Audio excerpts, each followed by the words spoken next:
I have kept this log for 19 years. In that time I have watched the warden run 3 ships, 9 disciplinary actions against detainees, and 1 very regrettable incident involving a pair of Keth traders and a crate of thermal gel that we do not discuss in formal company.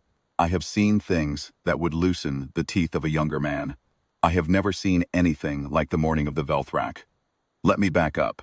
Prison Hulk, Consolidated Restraint Station Morrow ran 4 tiers of lockdown cells along its ventral spine, and I was the senior brig-keeper. That is a title that sounds grander than it is. What it means in practice is that I walked the tiers. I kept the logs. I made sure nobody on either side of the bars did anything that would create paperwork I would have to explain to a visiting inspector. I had held that post for 11 years. My knees ached. My coffee was always lukewarm. I was content. The Velthrak was not a pet.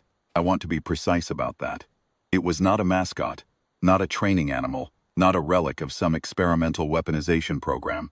It was a genuine apex predator specimen, a chitinous ambush hunter native to the cave systems of the Velchara belt, roughly the size and mass of a large draft horse, with a body plan that evolution had spent 40 million years optimizing for enclosed spaces. Segmented plates the color of old rust. 8 articulated limbs, the front 4 of which ended in hooked barbs that could punch through the light. Hull plating of a courier vessel. Eyes arranged in a wide lateral ring so that nothing approached it without being seen. And a threat display, if you ever triggered it, that the Keth crew who delivered it described, in their limited but vivid standard, as the sound of a city deciding to die. Warden Priest kept it in the sub-tier. He called it a deterrent. What it actually was a warning to any detainee who thought about causing serious trouble. The arrangement was informal and deeply illegal, and known to everyone including, I suspected, the inspectors, who were wise enough to never go below Tier 2. The woman arrived on a galactic compact transport on a Tuesday. I noted her in the intake log. Human, female, mid-30s, civilian clothes, no record of prior detention, no declared occupation. Charge was administrative, a border documentation dispute. The kind of thing that usually resolves in 48 hours. She was quiet at processing, not the quiet of someone who was afraid, the quiet of someone who had decided, long ago, that most of what other people said wasn't worth the energy of a response. She was assigned to a cell on Tier 2, Corridor C.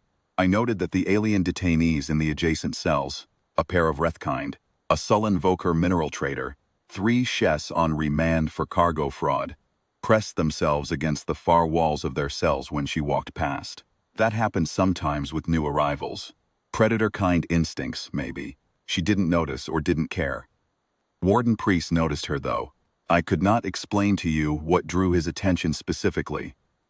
Some people, when they hold a small amount of power over other people's movement, develop an instinct for identifying the ones who are not sufficiently afraid of them. The woman was not afraid of him. That was the whole of it.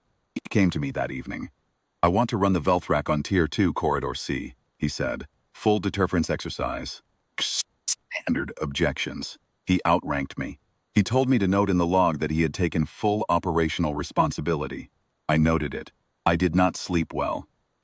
The next morning I was present, which was either loyalty to my post or an unwillingness to let something I could not prevent happen without a witness. The warden's 2 deputies released the creature from the sub-tier at 0600. I watched it come up the access ramp. Tried, over the years, to find a word for the Velthrak in motion that isn't dramatic. I have not found one. 8 limbs, each one precise. Plating catching the brig's yellow corridor lights and giving back nothing warm. The threat display, not active, not yet, present the way a thunderstorm is present before it begins. The Reth in Tier 2, Corridor B, made a sound I had not heard from a Reth before and have not heard since. The Voker trader sat down on the floor of his cells in the manner of a man whose legs simply stopped working. The Velthrak moved down the corridor, past every cell. It turned its lateral ring of eyes across each detainee and found them, I suppose, predictable. They cowered. It moved on. It stopped in front of the woman's cell. She was seated on her bunk, forearms resting on her knees, looking at the floor, the way a person looks at something they are thinking about rather than something they are seeing. She looked up when the Velthrak stopped. She looked at it the way I might look at a large dog I had not met before, attentive, calm, without the sharp involuntary muscle clench that is the body's first honest response to something that could kill you without inconvenience. Pause. Velthrak made a sound. It's not the deciding to die sound. A different sound. Lower, slower. The woman tilted her head. Easy, she said.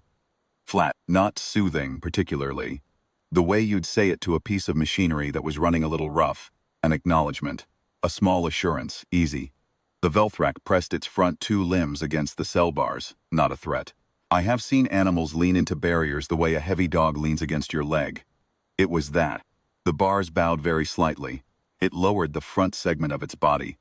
The rust-colored plating folded in a way I had not seen it fold before, which I later came to understand was a posture of presentation. Not submission, exactly, but a kind of offering. Here is what I am. I am not hiding it from you.